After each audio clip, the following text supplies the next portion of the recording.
আসসালামু আলাইকুম dear learners, আদাব। আমরা আমাদের আজকের আলোচনার টপিকটি হচ্ছে কন্ডিশনাল সেন্টেন্স। তো কন্ডিশনাল সেন্টেন্স নিয়ে আমি আপনাদের সামনে হাজির হয়েছি। আজ আমরা কন্ডিশনাল সেন্টেন্স, এটার প্রকারভেদ, এগুলো নিয়ে আলোচনা করব। তো প্রথমে আপনাকে একটু মেক শিওর করতে হবে এটাই যে আপনি আমার কথা ক্লিয়ারলি শুনতে পাচ্ছেন কিনা এবং আমার এই ভিডিও কোয়ালিটিটা আপনাদের কাছে ক্লিয়ার কিনা, ক্লিয়ার শোনা যাচ্ছে কিনা এবং ভিডিওটা ক্লিয়ার দেখা যাচ্ছে কিনা, জাস্ট এটা আপনাকে একটু কষ্ট করে কমেন্ট করতে হবে। তো আপনি কমেন্ট করলে আমি আমার ক্লাসে চলে যাব। তো একটু কষ্ট করে কমেন্ট করুন প্লিজ, দেখা যাচ্ছে কিনা এবং শুনতে পাচ্ছেন কিনা ঠিক মতো।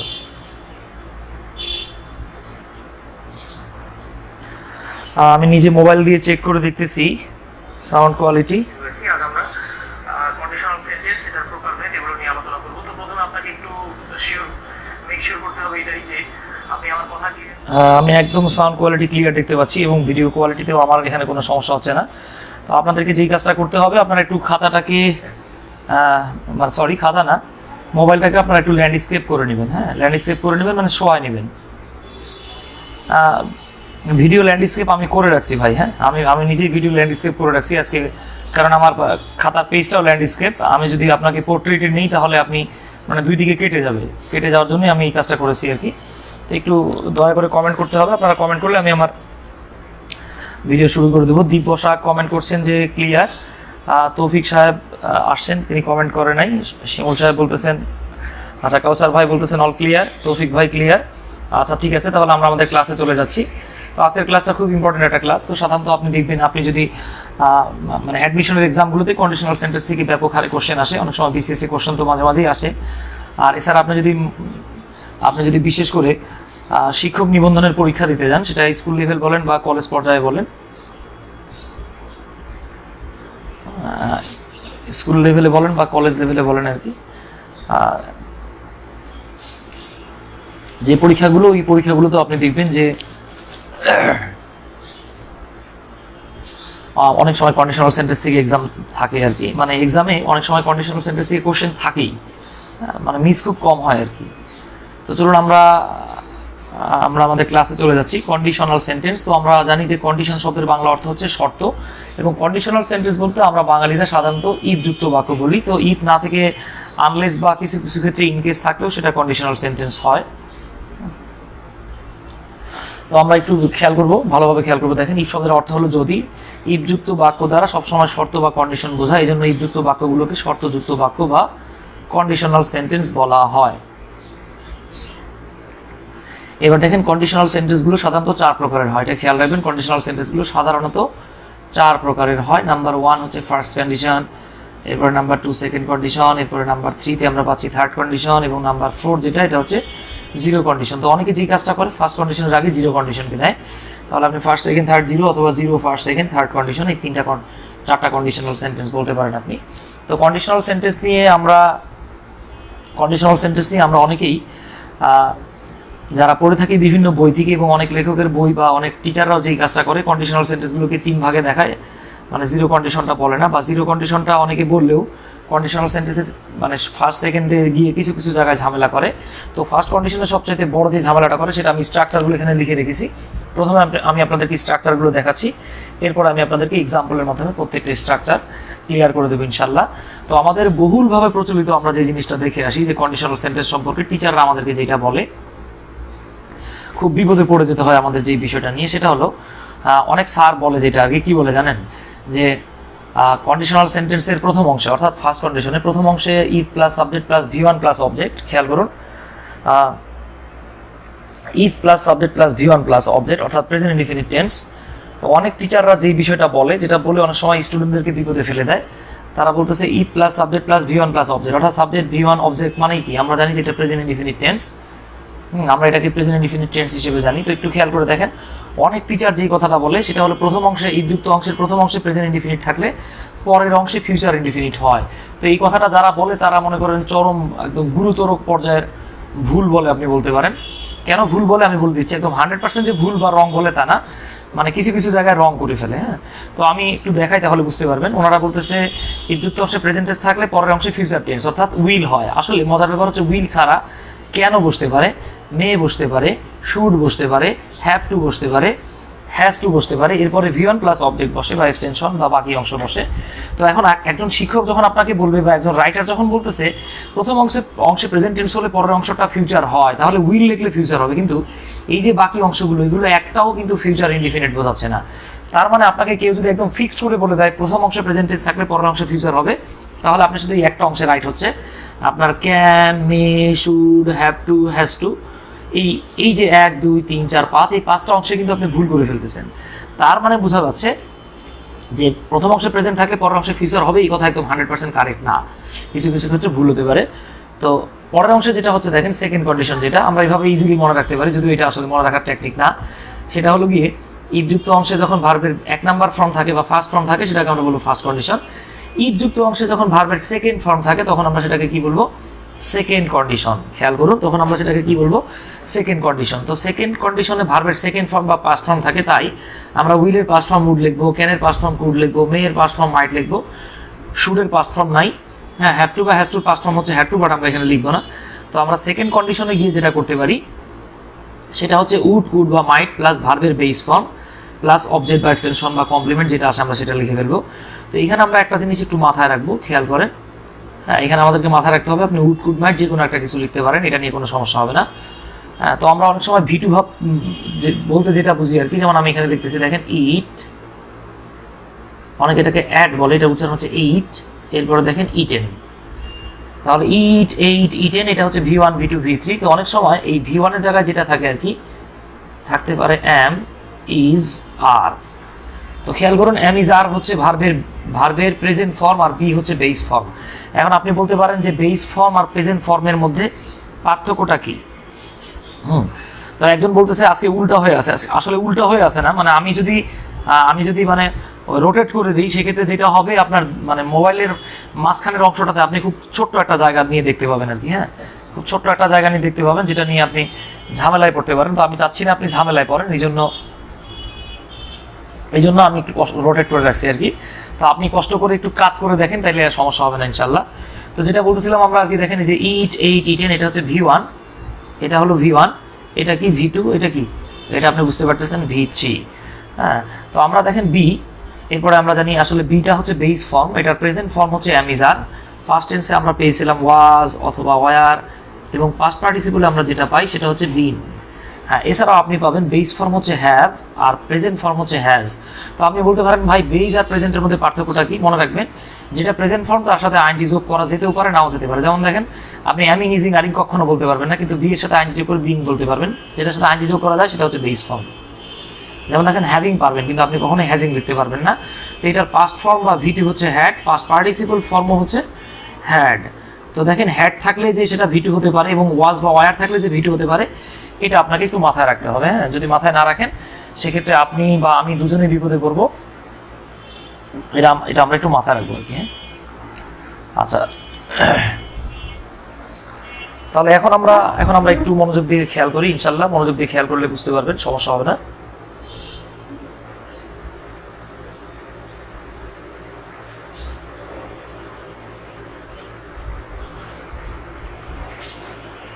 আশা করি আপনারা দেখতে পাচ্ছেন, দেখতে পারার কথা। আমার কাছে মনে হচ্ছিল একটু মানে একটা সাইড কেটে আসছে আর কি নিচের দিকটা, এই জন্য আমি ঠিক করে দিলাম। দেখেন তো এখন ক্লিয়ার দেখা যায় কিনা, হ্যাঁ নিচের অংশটা কি এখন ক্লিয়ার দেখা যায় কিনা প্লিজ।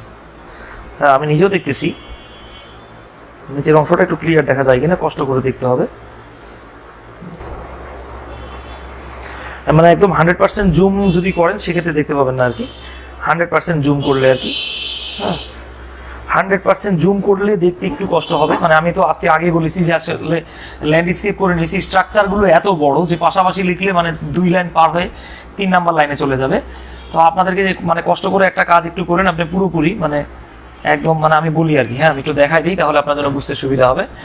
এই যে আপনি যখন গ্রুপে যাওয়ার পরে আপনি যেই কাজটা করবেন,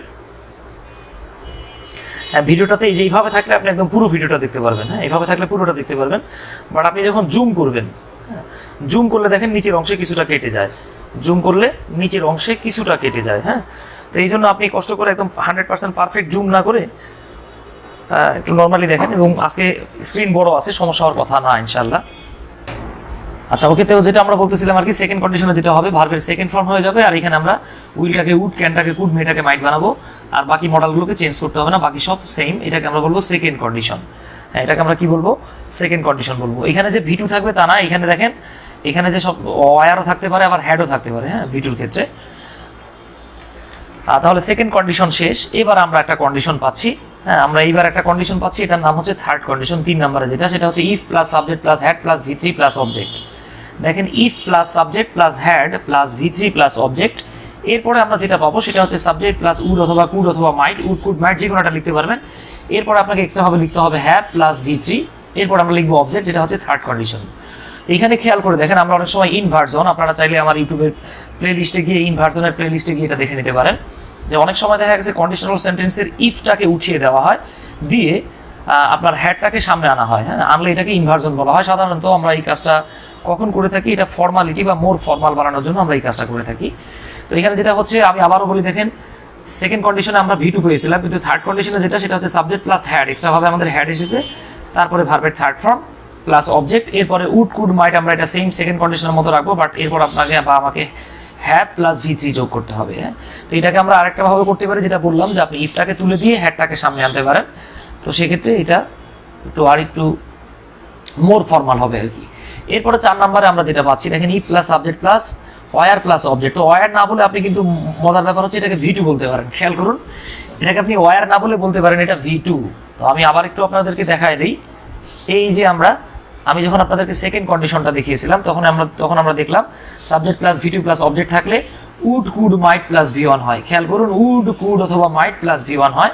তো এইখানেও ঠিক সেম ঘটনা ঘটছে, ওয়ার নিজেই যেহেতু ভি2, তবে পার্থক্যটা হচ্ছে সেকেন্ড কন্ডিশনে অবজেক্ট থাকে, আর আপনার এই 4 নাম্বার যেটা পেলাম আমরা স্ট্রাকচারটা, এটাকে বলা হয় আনরিয়াল পাস্ট। হ্যাঁ, এটাকে সেকেন্ড কন্ডিশনের সমতুল্য বলতে পারেন, আমি যেন লিখে কেটে দিছি, এটা কিন্তু সেকেন্ড কন্ডিশন না, বাট সেকেন্ড কন্ডিশনের সমতুল্য বলতে পারি আমরা এটাকে।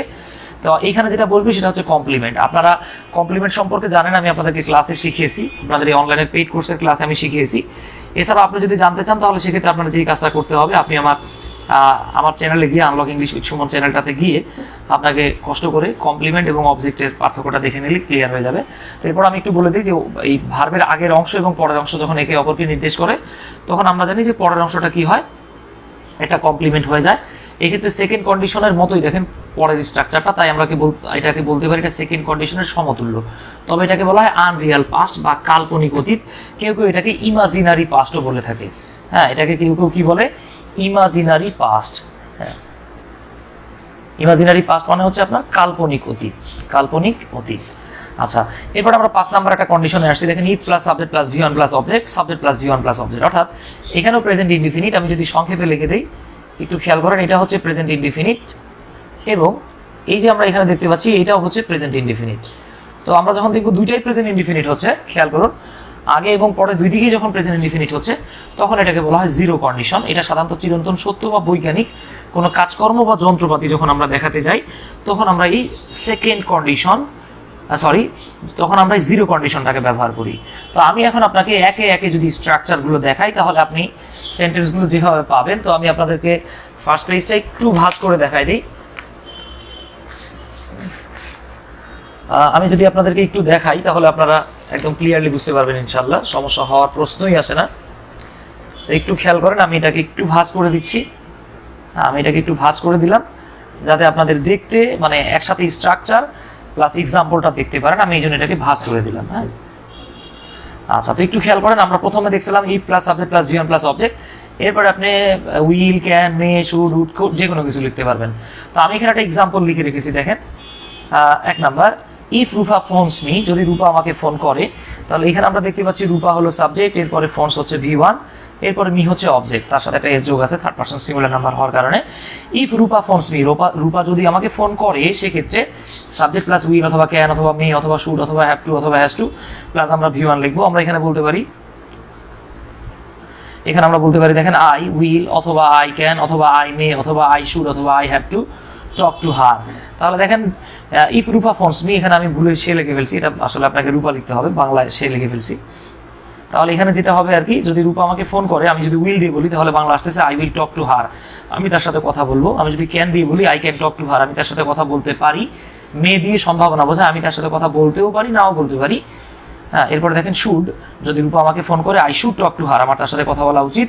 অথবা ইফ রূপা ফোনস মি, যদি রূপা আমাকে ফোন করে I have to talk to হার, আমাকে তার সাথে কথা বলতে হবে। তার মানে আপনি শুধু যদি ওই যে ফিউচার টেন্স উইল দিয়ে বলেন তাহলে ঝামেলা। আসলে এখানে যতগুলো আমরা অংশ দেখতেছি সবগুলোই হতে পারে। এটাকেই যখন আমরা জাস্ট পাস্ট টেন্সে নিয়ে যাচ্ছি, দেখেন সেকেন্ড কন্ডিশনে ইফ রূপা ফোনড মি, যদি রূপা আমাকে ফোন করতো। এবার দেখেন উড, কুড, মাইট, যে কোনো একটা। I would talk to her, মনে রাখবেন টকের পরে কখনো উইথ হয় না, I would talk with her হবে না, এটা হবে I would talk to her, আমি তার সাথে কথা বলতাম। অথবা I could talk to her, আমি তার সাথে কথা বলতে পারতাম। আই মাইট টক টু হার, এখানে মাইট দিয়ে অতীতকালের সম্ভাবনা বোঝাচ্ছে, আমি হয়তো তার সাথে কথা বলতে পারতাম অথবা নাও পারতাম। এই হয়ে গেল আমাদের সেকেন্ড কন্ডিশন। এবার আমরা থার্ড কন্ডিশন যেটা দেখবো, দেখেন আপনি অলরেডি কিন্তু থার্ড কন্ডিশনের স্ট্রাকচার দেখতেই পাচ্ছেন। If plus subject plus had plus V three plus object, এরপরে would have, could have, might have, যে কোনো একটা plus V three plus object. যেমন দেখেন if Rupa had phone me, যদি রূপা আমাকে ফোন করিয়া থাকতো বা করে থাকতো, I would have or could have or might have talked to her, আমি তার সাথে কথা বলে থাকতাম বা আমি তার সাথে কথা বলিয়া থাকতাম। আমরা চাইলে এই হ্যাড দিয়েও করতে পারি। তো আমি আপনাদেরকে একটু স্ট্রাকচারটা দেখাই দিই। দেখেন আপনি স্ট্রাকচারটা, এই যে নিচে যে স্ট্রাকচারটা দেখতেই পাচ্ছেন, আমি এটাকে এই দিক থেকে এনে এই দিকে দেখাই। তো দেখেন আপনি দেখতেই পাচ্ছেন এই যে had plus subject plus V three plus object, বাকি সব আগের মতোই। Had Rupa phone me, I would have or could have or might have talk to her. এটার বাংলাও সেম, তবে এটা একটু ফর্মালিটি বজায় রাখার জন্য সাধারণত ইনভার্জন করা হয়। সাধারণত কি করা হয়? ইনভার্জন করা হয়। তো আশা করি I hope you got the point of third condition very easily. Third কন্ডিশনের টপিকটা আপনি সহজে ধরে ফেলছেন, আমি আশা করতেছি ইনশাল্লাহ। এরপরে দেখেন ফোর্থ কন্ডিশনে, যেটা আমরা একটু আগে স্ট্রাকচারটা দেখেছি, আমি আর স্ট্রাকচার এখন দেখাতে চাচ্ছি না। আচ্ছা, বা আপনারা চাইলে আমি স্ট্রাকচারটা এখন একটু দেখায় দিতেও পারি। সেটা হলো জাস্ট একটু যদি খেয়াল করে দেখেন, আমরা স্ট্রাকচারটা যেটা দেখেছিলাম জাস্ট একটু খেয়াল করেন প্লিজ। আমি এই যে 4 নাম্বারে আপনাদেরকে যেটা দেখিয়েছিলাম, ই প্লাস সাবজেক্ট প্লাস ওয়ার, এরপরে বসবে কমপ্লিমেন্ট, এখানে কিন্তু অবজেক্ট বসবে না। হ্যাঁ, তো মাথায় রাখতে হবে। দেখেন এই যে ইমাজিনারি পাস বা আনরিয়াল পাস, যেটা এখানে কিন্তু সাবজেক্টের পরে ভার্বের পরে কমপ্লিমেন্ট বসে, অবজেক্ট বসে না। তো এখানেও আমরা চাইলে ইনভার্জন করতে পারি, অর্থাৎ ইফ উঠাই দিয়ে ওয়ারটাকে সামনে আনতে পারি। যেমন দেখেন if I were a millionaire, আমি যদি একজন মিলিয়নার হতাম, I would always try to help the poor, আমি গরিবদেরকে সাহায্য করার চেষ্টা করতাম। আপনি চাইলে এখানে কুডও লিখতে পারতেন, মাইটও লিখতে পারতেন, বাট উডের ব্যবহারটা বেশি। তো এখানে দেখেন আইটাকে পিছনে নিয়ে ওয়ারটাকে সামনে আনা যেতে পারে, সেক্ষেত্রে ইফটা উঠে যাবে। কি হবে দেখেন, ওয়ার আই এম মিলিয়নার, আমি যদি একজন মিলিয়নার হতাম, I would always try to help the poor, মানে সিমিলার স্ট্রাকচার, জাস্ট ইফটা সাথে নাই। তো এই হলো গিয়ে আমাদের ফোর্থ কন্ডিশন। এবার আমরা এই যে 5 নাম্বার যেটা আর কি জিরো কন্ডিশন, যেটা আর কি মানে 4 নাম্বার ফোর্থ কন্ডিশন না, ফোর্থ স্ট্রাকচারটা আমি আপনাদেরকে দেখালাম, যেটাকে ইমাজিনারি পাস্ট বা আনরিয়াল পাস্ট বলা হয়। মূলত এটা সেকেন্ড কন্ডিশনের সমতুল্য, তবে সেকেন্ড কন্ডিশন না। কেন না? কারণ সেকেন্ড কন্ডিশনের ভার্বের পরে অবজেক্ট বা এক্সটেনশন বসে, আর এই আপনার ইমাজিনারি পাস্ট বা আনরিয়াল পাস্টে ওয়ারের পরে কমপ্লিমেন্ট বসে। আর আমরা জিরো কন্ডিশন যেটা দেখেছিলাম সেটা হচ্ছে প্রথম অংশ প্রেজেন্ট ইনডিফিনিট, পরের অংশ প্রেজেন্ট ইনডিফিনিট। এটা সাধারণত চিরন্তন সত্য বা বৈজ্ঞানিক কাজকর্ম বা বৈজ্ঞানিক যন্ত্রপাতি ইত্যাদি বোঝানোর ক্ষেত্রে আমরা ব্যবহার করে থাকি। তো দেখেন আমি 5 নাম্বার একটা এক্সাম্পল দিয়ে রেখেছি। দেখেন ইফ দ্য সান রাইজেস, যদি সূর্য ওঠে, ডার্কনেস ডিসঅ্যাপিয়ার্স, অন্ধকার দূর হয়ে যায় বা দূর হয়। তাহলে দেখেন দ্য সান সাবজেক্ট, রাইজেস হচ্ছে V1, darkness subject, disappears V1 সাথে এস যোগ হয়েছে। এখানে দেখেন V1 সাথে এস যোগ হয়েছে, এখানে এস যোগ হয়েছে, তার মানে দুটোই প্রেজেন্ট ইনডিফিনিট টেন্স। তো আরেকটা বিষয় আমরা একটু মাথায় রাখবো, দেখেন অনেক সময় ইফের বাংলা যদি না লেখে লে লেখা থাকে। যেমন যদি তুমি আসো আমি যাব, এটা না বলে আপনি বলতে পারেন তুমি আসলে আমি যাব। যদি আমি তাকে দেখি আমার মুড ভালো হয়ে যায়, না বলে আমি কি বলতে পারি, তাকে দেখলে আমার মুড ভালো হয়ে যায়। তার মানে লে থাকলেও আমরা অনেক সময় বলতে পারি যে এটা একটা কন্ডিশনাল সেন্টেন্স। তো দেখেন if the sun rises darkness disappears, মানে কি সূর্য উঠলে অন্ধকার দূর হয়, বা যদি সূর্য উঠে অন্ধকার দূর হয়, আমরা এভাবে বলতে পারি। এবার দেখেন if the machine takes 10 litre diesel, diesel বললেন না, এটা হচ্ছে ডিজেল, বানানটা মাথায় রাখবেন, অনেক সময় এটা আসতে পারে আর কি আপনার স্পেলিংয়ে। If the machine takes 10 litre diesel, যদি যন্ত্রটি 10 লিটার ডিজেল নেয়, অথবা যন্ত্রটি 10 লিটার ডিজেল নিলে, এই যে লেজ হচ্ছে, it works up to 15 hours, এটা 15 ঘন্টা কাজ করে। তো এই যে আমরা স্ট্রাকচারগুলো দেখে ফেলেছি, এছাড়াও আরেকটা স্ট্রাকচার আছে, এটা আমি একদম শেষমেশ 7 নাম্বার পেজে লিখে ফেলেছি, বাট আমি আপনাদেরকে এখন দেখাই দিই। এটা বাংলাদেশের বেশিরভাগ বইয়ে এই স্ট্রাকচারটা লেখে না। খেয়াল করুন, আমি কিন্তু বলেছি বাংলাদেশের বেশিরভাগ বইয়ে এই স্ট্রাকচারটা লেখে না। এটাকে বলা হয় ইম্পারেটিভ কন্ডিশন। এটাকে বলা হয় ইম্পারেটিভ কন্ডিশন। তো আমরা জানি ইম্পারেটিভ সেন্টেন্স কাকে বলে, সেই যেই সেন্টেন্স দ্বারা ইচ্ছা না, আমি অপারেটিভে চলে গিয়েছিলাম। ইম্পারেটিভ সেন্টেন্স মানে যেই সেন্টেন্স দ্বারা আদেশ, উপদেশ, অনুরোধ, অনুমতি, প্রস্তাব ইত্যাদি বোঝায়। আদেশ, উপদেশ, অনুরোধ, অনুমতি, প্রস্তাব ইত্যাদি বোঝায়, তাকেই কি বলে? তাকেই সাধারণত ইম্পারেটিভ সেন্টেন্স বলে। হ্যাঁ, তো একটু খেয়াল করেন, আমরা অনেক সময় দেখবো যে ইফযুক্ত অংশে প্রেজেন্ট টেন্স থাকবে, পরের অংশটা হবে ইম্পারেটিভ সেন্টেন্স। এটাকে ইম্পারেটিভ কন্ডিশন বা ইম্পারেটিভ কন্ডিশনাল সেন্টেন্স বলা হয়। যেমন দেখেন, if you see him anywhere, যদি তুমি তাকে কোনো জায়গায় দেখো বা তাকে কোথাও দেখলে, এই যে দেখেন লেজও হচ্ছে, কল মি অ্যাট ওয়ান, সাথে সাথে আমার ফোন দিও। ধরে নেন এই হিম বা হি ব্যক্তিটা আমার কাছে কিছু টাকা ধার নিছে, কিন্তু আমার থেকে সে দূরে দূরে সরে থাকতেছে। এবার আমি বললাম একজনের যে ভাই ওরা দেখলেই আমার ফোন দিস, তার মানে কল মি অ্যাট ওয়ান্স। দেখেন আমরা জানি imperative sentence V1 plus object দিয়ে শুরু হতে পারে।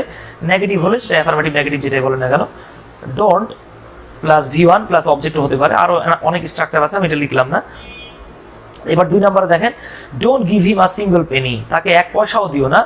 ইফ হি ওয়ান্টস টু বড়ো ফ্রম ইউ, যদি সে তোমার কাছে ধার করতে আসে। তো দেখেন আমরা চাইলে এটাকে সামনে লিখতে পারতাম, ইফ হি ওয়ান্টস টু বড়ো ফ্রম ইউ, যদি সে তোমার কাছে ধার করতে আসে, don't give him a single Penney, তাকে 1 পয়সাও দিও না। তার মানে দেখেন একদিকে ইফ, আরেকদিকে আমরা পাচ্ছি ইম্পারেটিভ সেন্টেন্স, এটাকেই বলা হয় ইম্পারেটিভ কন্ডিশন।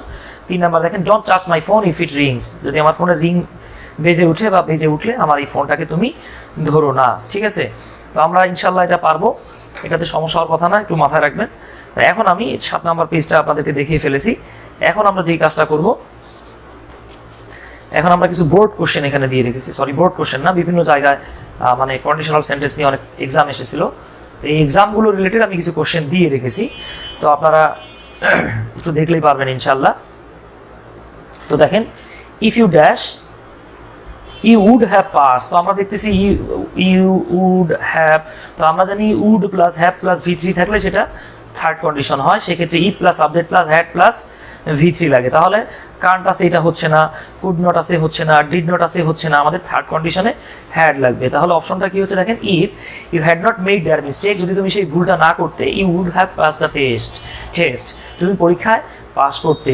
তো আশা করি বুঝে ফেলেছেন। এবার আমরা যদি 2 নম্বরে চলে যাই, if we had a boat, যদি আমাদের একটা নৌকা থাকতো, তো অনেকে ভাবে এটা থার্ড কন্ডিশন না, এটা থার্ড কন্ডিশন না, কারণ এটা সাবজেক্ট, এটা হচ্ছে দেখেন অবজেক্ট, এখানে এটা হচ্ছে V2, তাহলে V2 থাকলে এটা কোন কন্ডিশন হবে? আমরা বুঝতেছি এটা হচ্ছে সেকেন্ড কন্ডিশন। তাহলে আমাদের শুধু উড লাগবে, তাহলে উইল হচ্ছে না, উইল বি হচ্ছে না, উড হ্যাভ হচ্ছে না, তাহলে অপশন হচ্ছে বি। যদি আমাদের একটা নৌকা থাকতো, we would cross the river, আমরা নদীটা পার হতাম। তো ইনশাল্লাহ আমি ধরে নিচ্ছি আপনাদের সমস্যা হচ্ছে না এবং আপনারা বুঝতে পারতেছেন। এবার আমি যদি কোশ্চেন নাম্বার 3-তে চলে যাই, দেখেন তাহলে যেটা আসতেছে দেখেন, if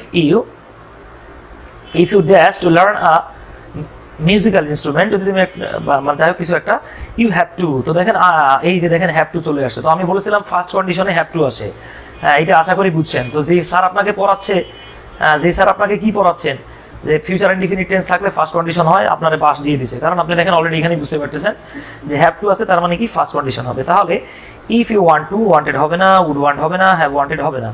if you want to learn a musical instrument, যদি তুমি একটা বাদ্যযন্ত্র বাজানো শিখতে চাও, you have to practise, practise, দেখেন SE আছে, CE থাকলে নাউন হয়, SE থাকলে ভার্ব হয়, তবে আমেরিকান ইংলিশে CE দিয়েও ভার্ব লেখা হয়। প্র্যাকটিস আর প্র্যাকটাইজ। আশা করতেছি যে আপনারা পয়েন্টগুলোকে ধরে ফেলতেছেন। সমস্যা হওয়ার কথা না, আমি আজকে একটু খুব দ্রুত ক্লাস করাচ্ছি আপনাদের অনলাইন ক্লাসটা। আসলে কাল দিনাজপুরে যাবো, তো আমরা ভোরবেলায় এই মানে অনেক প্রিপারেশনের ব্যাপার আছে, এই জন্য আজকে একটু খুব তাড়াহুড়ো করে ক্লাস করাচ্ছি। তো এখন একটু খেয়াল করেন 4 number question, if you dash maths at school, যদি তুমি স্কুলে math dash, you would find, দেখেন would find, would plus V1 আছে, তার মানে আমরা বুঝতেছি এটা হলো ডেফিনেটলি সেকেন্ড কন্ডিশন। তার মানে দেখেন ডাজ আর ওন্ট এটা হচ্ছে না, আমাদের যেটা লাগবে ইফ প্লাস V2 লাগবে আর কি। তো এখন দেখেন লার্ন, তো আমরা জানি এটা হচ্ছে V2, আমরা জানি ডিড নট লার্ন, এটা হচ্ছে V2, তার মানে দুটোর মধ্যে যে কোনো একটা হবে, দুটোই V2 আছে, তাহলে কোনটা হবে দেখেন। তাহলে আমরা বাংলা অর্থ মিলাই দেখি, ইফ ইউ আপনি যদি লার্ন দিয়ে দেখেন তাহলে কি হবে, if you learn math at school, যদি তুমি স্কুলে ম্যাথ শিখতে, you would find commerce difficult to understand, তাহলে তুমি বুঝতে পারতে যে কমার্স বোঝাটা খুব কঠিন।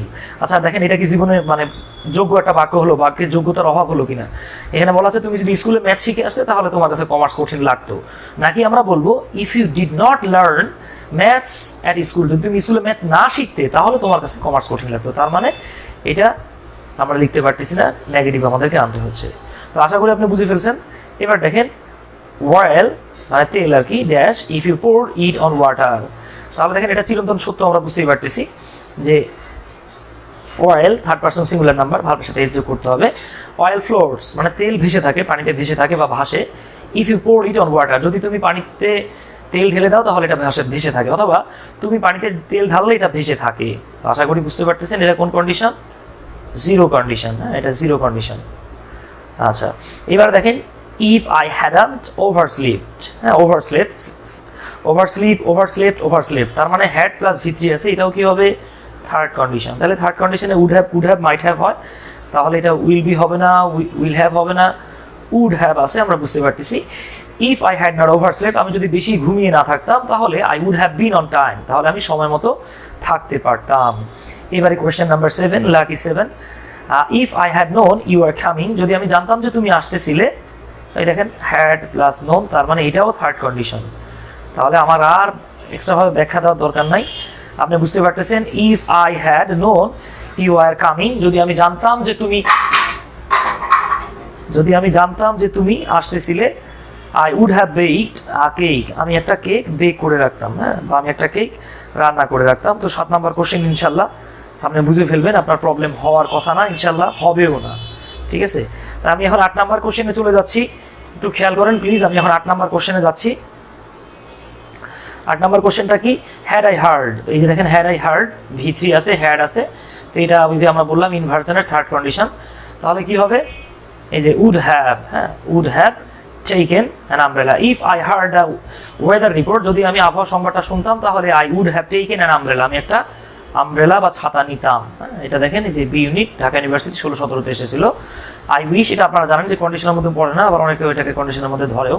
আই উইশ এরপর সবসময় যেই সাবজেক্টই থাকুক ওয়ার হবে, আই থাকলে ওয়ার, সি থাকলে ওয়ার, হি থাকলে were. I wish I were queen, আমি যদি একজন রানী হতাম, হ্যাঁ এটা আমি বললাম না আর কি, এটা মেয়ের একটা কথা আর কি, এটা মেয়ের কথা, আমি খুব দ্রুত বলতেছি আর কি, খেয়াল করুন। এবার আমি 10 নম্বরে চলে আসছি।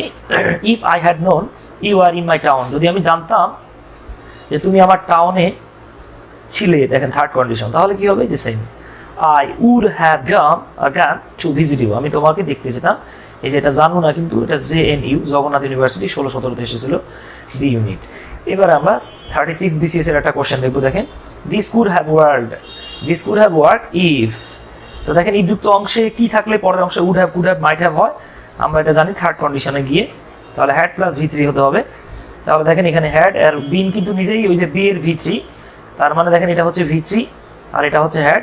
তাহলে কারেক্ট অ্যান্সার হলো দিস কুড হ্যাভ ওয়ার্ড, এটা কাজ করতো ইফ আই হ্যাড বিন মোর কশাস, যদি আমি আরো বেশি সচেতন হতাম তাহলে এটা ভালোভাবে কাজ করতো।